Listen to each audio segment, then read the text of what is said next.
सागर, महासागर, समुद्र, जलधर, ओशियन, ये इस ब्रह्मांड का सबसे कीमती नाम है, सबसे ज्यादा आवश्यक नाम है, सबसे गहरा है, कभी शांत तो कभी सुनामी सा है, यातायात का साधन भी और पृथ्वी पर जल का स्रोत भी। समुद्र जहां है वहां जीवन है। इसी धारणा को ध्यान में रखकर नासा, इसरो जैसी संस्थाएं इस अनंत ब्रह्मांड में महासागर की खोज कर रहे हैं, क्योंकि महासागर का होना ही जीवन की उम्मीद भी है और सबूत भी। क्या आपने कभी सोचा कि अंतरिक्ष से हमारी पृथ्वी कैसी दिखाई देती है? पृथ्वी को अंतरिक्ष यदि देखा जाए तो ये सुंदर नीले रंग की गेंद जैसी दिखाई देती है, जो अपने अक्ष के चारों ओर घूमती नजर आती है, क्योंकि यहाँ मौजूद महासागर पृथ्वी की सतह का 70% हिस्सा कवर करते हैं और इसी वजह से ये नीले रंग की दिखाई देती है। और दोस्तों, पृथ्वी पर जीवन भी इन्हीं की देन है। आपको ये जानकर हैरानी होगी कि हमारे सौरमंडल में केवल पृथ्वी एकमात्र ऐसा ग्रह है जो लिक्विड वाटर के लिए जाना जाता है। यह लिक्विड पानी का 97% भाग इन्हीं महासागरों में मौजूद है। ये विशाल महासागर कहां तक फैले हैं, इसका अंतिम छोर अभी तक हमें पता नहीं है। ये कितने गहरे हैं और इनकी गहराई में क्या रहस्य छिपे हैं, ये भी हमें जानने की आवश्यकता है। उससे भी हैरान करने वाली बात तो है कि हम केवल इन महासागरों का अभी तक 5% ही जान पाए हैं। केवल इतना हिस्सा एक्सप्लोर कर पाए हैं और उसमें हमारे पास लिमिटेड जानकारी है। अब सोचिए इन महासागरों में और कितने रहस्य छिपे हैं। तो आज हम महासागरों की वो सब बातें जानेंगे जो आपके लिए जानना बेहद जरूरी है। जैसे महासागर यानी कि समुद्र का निर्माण कैसे हुआ, या आखिर पृथ्वी पर क्यों है, यह हमारे लिए कितने महत्वपूर्ण है, संसार में कितने महासागर हैं और उनकी क्या खास बात है। इन सभी सवालों का जवाब जानने के लिए हम चलते हैं एक अनंत सफर पर, जो समुद्र की गहराई में जाता है और समुद्र की सतह पर भी रेंगता है। बहुत पुराने समय की बात है जब महासागर बनने शुरू हुए थे। उस समय पृथ्वी का पानी गैस की फॉर्म में मौजूद था। जब तक हमारी पृथ्वी की तापमान 212 डिग्री फ़ारेनहाइट से नीचे नहीं आ गया, तब तक पानी गैस ही बना रहा। लगभग 3.8 बिलियन साल पहले जब पृथ्वी ठंडी हुई तो वहां गैसीय पानी अब लिक्विड फॉर्म में बदलने लगा। इस पानी ने बारिश का रूप लिया और उस बारिश ने पृथ्वी की सतह को भर दिया। यह बारिश कोई 1 या 2 दिन की बारिश नहीं थी, ये लाखों साल तक लगातार बरसती रही और यही बेसिन आज के महासागरों का रूप ले चुके हैं। फिर कई सदियों तक लगातार बारिश होती रही और पानी पृथ्वी पर मौजूद बड़े बड़े गड्ढों में जमा होने लगा, जिससे सागर बनने लगे। ग्रेविटी फोर्स ने पानी को पृथ्वी से बाहर जाने से रोक लिया और इसी तरह हम आज महासागरों को देख सकते हैं। ये महासागर इतने विशाल हैं कि इनका पानी दूर तक फैला हुआ दिखाई देता है। जहां तक नजर जाए केवल पानी ही पानी। अब कुछ लोगों के मन में यह सवाल आ सकता है कि हमें पानी की कमी कहां है, जबकि हमारे पास इतना सारा पानी है। पृथ्वी पर 70% यदि पानी है तो फिर पानी की कमी कैसे हो सकती है? असल में पृथ्वी पर उपलब्ध अधिकांश पानी महासागरों में है, जो खारा होता है और पीने के लिए उपयुक्त नहीं होता। ताजे पानी के स्रोत बहुत सीमित हैं और ज्यादातर ताजे पानी ग्लेशियर, आर्कटिक बर्फ और भूजल के रूप में होता है। इसी कारण हमें पानी की कमी का सामना करना पड़ता है। महासागरों और समुद्रों के पानी को पीने के लिए उपयुक्त नहीं माना जा सकता। इसकी खास वजह है इसका खारापन। महासागरों में पानी का खारापन मुख्यतः उन चट्टानों की वजह से होता है जिनसे टकराकर बारिश का पानी महासागरों में समाता है। हालांकि बारिश का पानी थोड़ा एसिडिक होता है, लेकिन महासागरों के खारेपन का बड़ा कारण ये चट्टानें हैं और उसमें मरने वाले वो जीव जंतु हैं जो लगातार जीवन जीते हैं और इसी में मर जाते हैं। हालांकि महासागरों से हमें पीने का पानी नहीं मिल सकता, लेकिन एक महत्वपूर्ण चीज है जो हमें इनसे प्राप्त होती है और वह है ऑक्सीजन। आपको जानकर हैरानी होगी कि हमारे लिए आवश्यक ऑक्सीजन का लगभग 70% महासागरों में मौजूद समुद्री पौधे, विशेषकर समुद्री शैवाल उत्पन्न करते हैं। इसीलिए महासागर हमारे जीवन के लिए महत्वपूर्ण ऑक्सीजन का सबसे बड़ा स्रोत है। यानी ये सिर्फ पानी ही नहीं, सांस लेने के लिए हवा भी देते हैं। साथ ही ये समुद्र की ओशियन पृथ्वी को गर्म बनाने में सहायता करते हैं। यदि पृथ्वी पर आज महासागर नहीं होते तब तक की पृथ्वी एक बर्फ की चट्टान की तरह हमें दिखाई देती है, क्योंकि सागर और महासागर ऐसी वाटर बॉडीज होती हैं जिन्हें अक्सर एक ही समझा जाता है, जबकि असल में सागर तो महासागर का एक छोटा सा हिस्सा है और सारे सागर वहां पाए जाते हैं जहां महासागर और पृथ्वी मिलती है।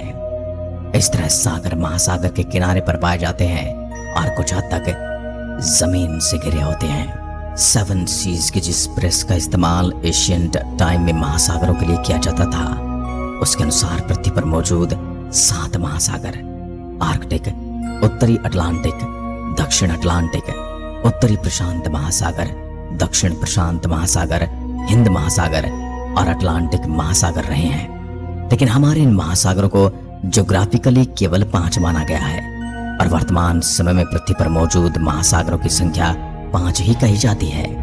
ये 5 हैं: पैसिफिक यानी प्रशांत महासागर, अटलांटिक यानी अंध महासागर, इंडियन यानी हिंद महासागर, सदर्न यानी अटलांटिक महासागर और आर्कटिक यानी उत्तरी ध्रुवीय महासागर। ये सभी महासागर एक दूसरे से कनेक्ट करते हैं और इन सभी ओशियन को मिलाकर एक ग्लोबल ओशियन यानी कि वैश्विक महासागर कहा जाता है। कहने का अर्थ ये है कि पृथ्वी पर एक वैश्विक महासागर है जिसके 5 हिस्से ये महासागर हैं, जिनमें सबसे बड़ा प्रशांत महासागर, फिर दूसरे नंबर पर आता है अटलांटिक महासागर, फिर हिंद महासागर, अंटार्कटिक महासागर और आखिर में आता है आर्कटिक महासागर, जो कि सभी समुद्रों और ओशियन में सबसे छोटा कहा जाता है। आइए अब एक एक करके इनके बारे में थोड़ा जान लेते हैं। तो पहले बात करेंगे प्रशांत महासागर की। संसार का सबसे बड़ा और सबसे गहरा महासागर प्रशांत महासागर। इसके पूर्व में उत्तरी अमेरिका और दक्षिण अमेरिका तथा पश्चिम में एशिया और ऑस्ट्रेलिया महाद्वीप स्थित हैं। उत्तर से दक्षिण की ओर ये महासागर आर्कटिक महासागर से अटलांटिक महासागर तक फैला हुआ है।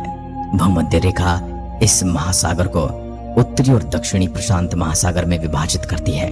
यह महासागर पृथ्वी की सतह का 1/3 से भी अधिक क्षेत्र यानी 30% से ज्यादा एरिया घेरता है। इसकी कुल क्षेत्रफल 165.2 मिलियन वर्ग किलोमीटर है। प्रशांत महासागर का नाम लगभग 750 साल पहले अस्तित्व में आया। ये बाहर से देखने पर एक शांत महासागर प्रतीत होता है।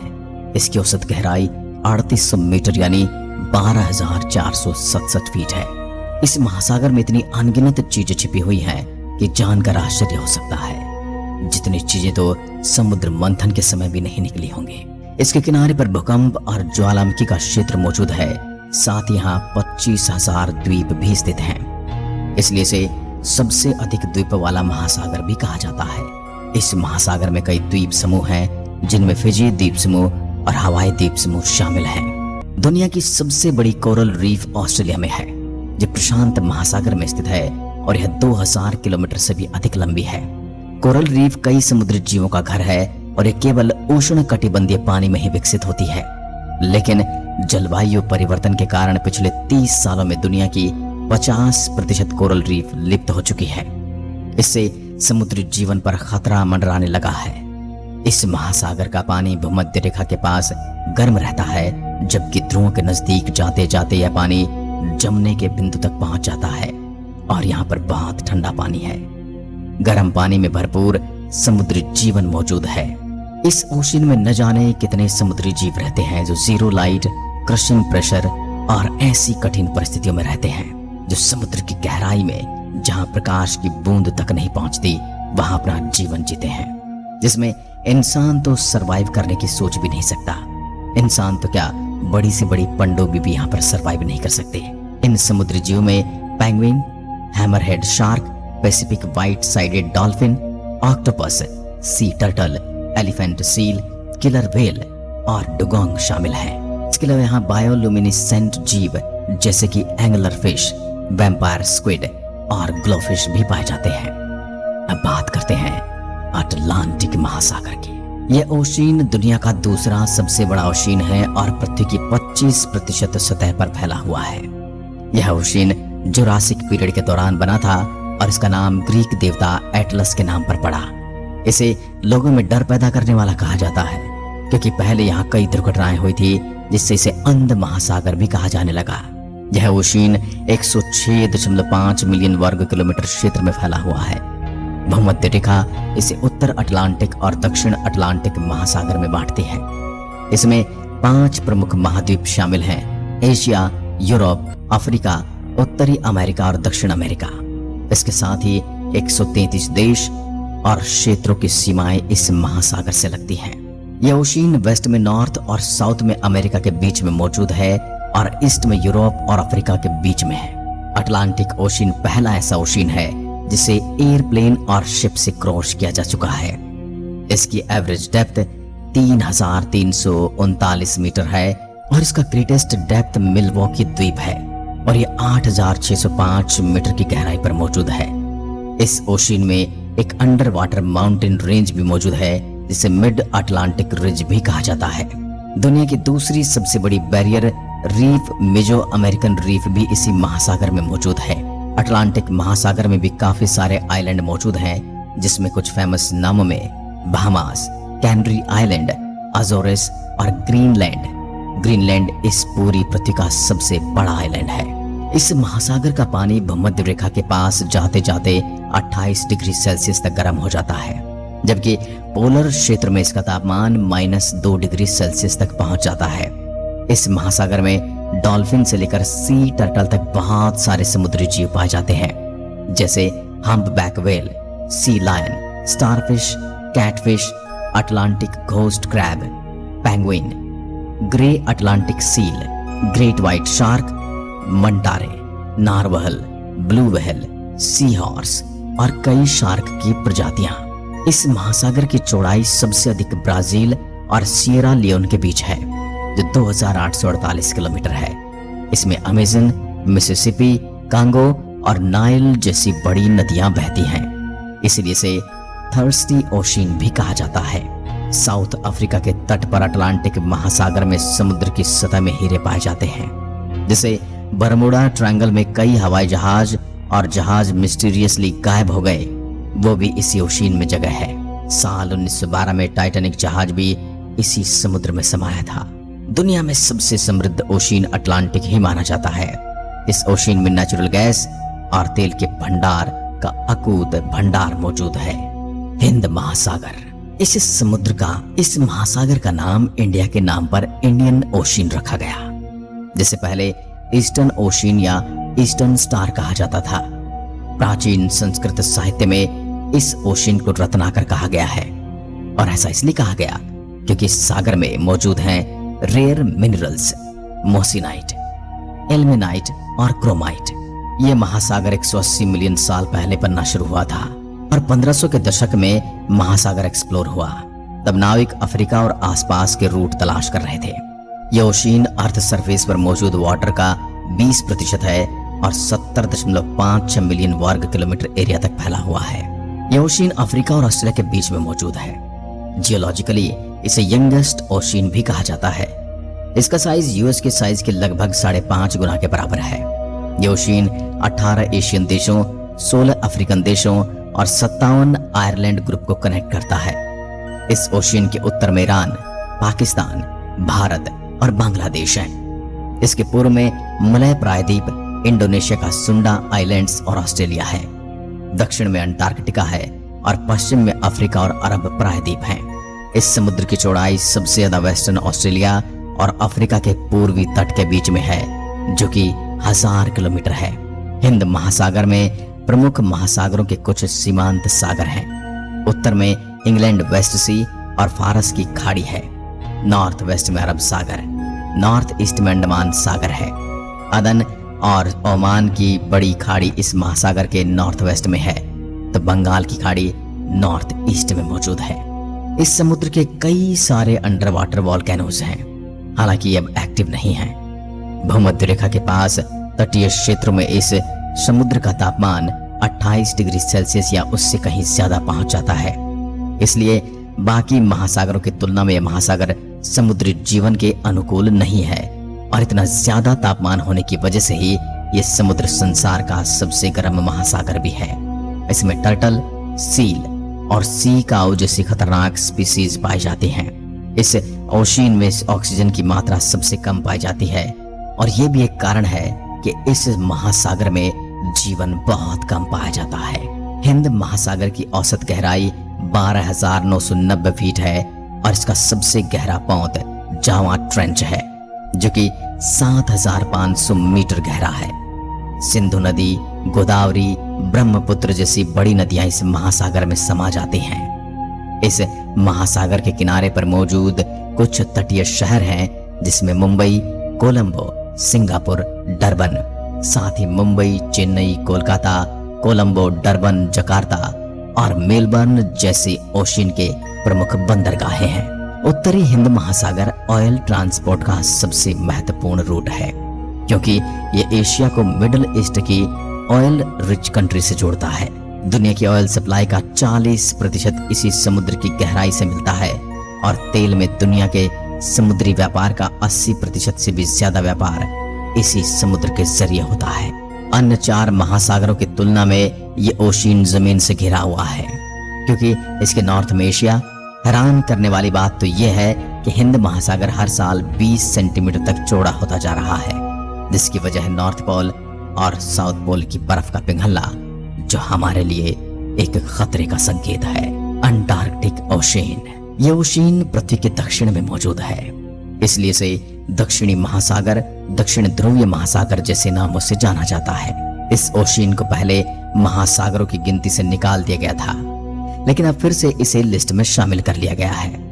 साल 1953 में इस ओशियन को सागर और महासागरों की सीमा से हटा दिया गया था, जिसके बाद साल 2000 में एक बार फिर महासागरों में आकर मिल गया। इसका पानी अन्य महासागरों से अलग पाया गया था। एक ऐसा ओशियन भी है जो एक महाद्वीप को घेरता है और इसका नाम है अटलांटिका। ये दुनिया के 5 ओशियन में दूसरा सबसे छोटा ओशियन माना जाता है। ये पृथ्वी की सतह का केवल 6% हिस्सा ही कवर करता है। ये महासागर 20.33 मिलियन स्क्वायर किलोमीटर एरिया में फैला हुआ है और इस महासागर की औसत गहराई 4000 मीटर से 5000 मीटर के बीच है। यह ओशियन इतना बर्फीला और ठंडा है कि हर मौसम में यहाँ हिमखंड देखने को मिलता है। साथ ही यहाँ का तापमान -2 डिग्री सेल्सियस से 10 डिग्री सेल्सियस तक चला जाता है। यहाँ का मौसम हमारे गांव शहरों से काफी अलग है क्योंकि यहाँ गर्मियां अक्टूबर से फरवरी तक होती हैं और सर्दियां यहाँ मार्च से सितंबर के बीच। दुनिया की 90% बर्फ अंटार्कटिका में मौजूद है। पृथ्वी का सबसे ठंडा टेम्परेचर भी यहाँ होता है। वैसे इस ओशियन को अभी तक पूरी तरह से एक्सप्लोर नहीं किया गया है, लेकिन वैज्ञानिक कहते हैं कि इस ओशियन के सरफेस पर बहुत से मिनरल्स मौजूद हैं। इसमें ऑयल, गोल्ड, नेचुरल गैस और मैग्नीशियम शामिल है। हर साल यहाँ 50,000 से भी ज्यादा टूरिस्ट आते हैं और यहाँ कई नौका दौड़ भी आयोजित की जाती हैं। अंटार्कटिका ओशियन एक ठंडा समुद्र है। इसके बावजूद इसमें कई मरीन बर्ड्स और एनिमल्स रहते हैं। इसमें दुनिया के सबसे बड़े क्रिएचर भी देखने को मिले हैं। यहाँ कोई भी मानव जाति निवास नहीं कर सकती, लेकिन यहाँ 30 देशों के रिसर्च स्टेशन जरूर बनाए गए हैं, जिसमें 2 इंडिया के रिसर्च स्टेशन शामिल हैं। गर्मियों में इन रिसर्च स्टेशन पर 4000 साइंटिस्ट रहते हैं और सर्दियों में 1000। अंटार्कटिक महासागर ने अंटार्कटिका महाद्वीप को घेरा हुआ है, जिसकी वजह से अंटार्कटिका महाद्वीप पृथ्वी का सबसे ठंडा महाद्वीप है। जहां सबसे कम तापमान मेजर किया गया है वो है -98.6 डिग्री सेल्सियस। न तो कभी बारिश होती है और न कभी बर्फ गिरती है, इसलिए कॉन्टिनेंट सबसे ड्राई कॉन्टिनेंट है। इसी ड्राइनेस की वजह से अंटार्कटिका को दुनिया का सबसे बड़ा डेजर्ट भी कहा जाता है। ये 5.5 मिलियन स्क्वायर माइल्स का एरिया कवर करता है। ये कॉलर डेजर्ट है और आपको जानकर हैरानी हो सकती है कि सहारा रेगिस्तान में इस महाद्वीप की तुलना में ज्यादा बारिश होती है। आखिर में बात करेंगे संसार के 5वें बड़े सागर उत्तरी ध्रुव महासागर की। यह महासागर 5 महासागरों में सबसे छोटा और सबसे उथल पुथल है। यह उत्तरी ध्रुव के आसपास स्थित है और उत्तरी ध्रुव वास्तव में अंटार्कटिक महासागर के केंद्र में स्थित है। यह महासागर गोलाकार आकार में दिखाई देता है और इसका क्षेत्रफल 6.37 मिलियन वर्ग मील है। यह महासागर पृथ्वी की सतह के 3% से भी कम क्षेत्र को कवर करता है। इसका पानी बाकी 4 महासागरों की तुलना में कम खारा है। इस महासागर का निर्माण लगभग 40 मिलियन साल पहले हुआ था। 9वीं सदी से पहले बहुत ही कम लोगों ने इस क्षेत्र में कदम रखा था। इस महासागर की औसत गहराई 1038 मीटर है, जो इसे अंटार्कटिका महासागर से कम गहरा बनाती है। इसका सबसे गहरा बिंदु लिटके द्वीप है, जो 5450 मीटर की गहराई पर स्थित है। इस महासागर में गहरी खाइयां और कुछ रिज भी हैं, जिनमें सबसे बड़ा रिज लोमोनोसोव रिज है। कनाडा, संयुक्त राज्य अमेरिका, रूस, नॉर्वे, आइसलैंड और ग्रीनलैंड इस महासागर की सीमा पर स्थित हैं। अंटार्कटिक क्षेत्र की बर्फ में दुनिया के ताजा पानी का लगभग 10% है। ये विशाल सफेद जमी हुई बर्फ सूर्य की किरणों को परावर्तित करके इस क्षेत्र को ठंडा बनाए रखने में मदद करती है। यहाँ का तापमान -2 डिग्री सेल्सियस तक रहता है। सर्दियों में बर्फ की मोटी चादर पूरे महासागर को ढक लेती है, जबकि गर्मियों में भी अधिकांश हिस्से में बर्फ बनी रहती है। बर्फ बसंत और गर्मियों में पिघलती है और शरद ऋतु में सर्दियों में फिर से जमा होकर अपने पुराने रूप में आ जाती है।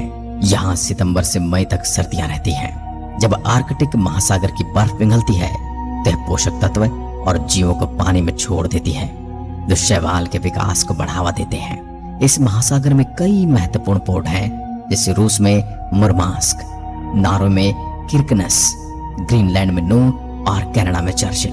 प्रशांत और अटलांटिक महासागरों के बीच जाने के लिए आइस ब्रेकर या न्यूक्लियर पावर्ड सबमरीन आर्कटिक महासागर के माध्यम से नॉर्थ वेस्ट पासेज का उपयोग कर सकती है। माना जाता है कि लगभग 25% अनडिस्कवर्ड पेट्रोलियम आर्कटिक महासागर में मौजूद है। यहाँ इनुइट, यूपिक, टेलिट और सामी जैसी जातियां भी निवास करती हैं। ये महासागर व्हेल, पोलर बियर और सील्स का घर है। यहाँ मछलियों की कई प्रजातियां पाई जाती हैं, जो दुनिया में कहीं और नहीं मिलती। यहाँ कई देशों के रिसर्च स्टेशन भी मौजूद हैं, जिनमें भारत का पहला परमानेंट रिसर्च स्टेशन हिमाद्री शामिल है। आर्कटिक महासागर को तेल और गैस के विकास, मछली पालन, खनन और शिपिंग ट्रैफिक की वजह से खतरे का सामना करना पड़ रहा है। इसके अलावा इस महासागर के लिए सबसे बड़ा खतरा जलवायु परिवर्तन है। हालांकि ये महासागर कई बर्फ की चादरों से ढका हुआ है, लेकिन ग्लोबल वार्मिंग और प्रदूषण के कारण बर्फ की चादर आकार में कम हो रही है। अगर यह प्रक्रिया इसी प्रकार जारी रही तो साल 2040 तक आर्कटिक महासागर में बहुत ही कम बर्फ रह जाएगी। बर्फ के बिना आर्कटिक में बर्फ पर निर्भर रहने वाले और शिकार करने वाले ध्रुवीय भालू जैसे जीवों के लिए खतरा पैदा हो सकता है, और साथ ही खतरा पैदा होगा समुद्र के किनारे रहने वाले शहरों और बसने वाले जातियों के लिए। आज की वीडियो में बस इतना ही। जय हिंद, जय भारत।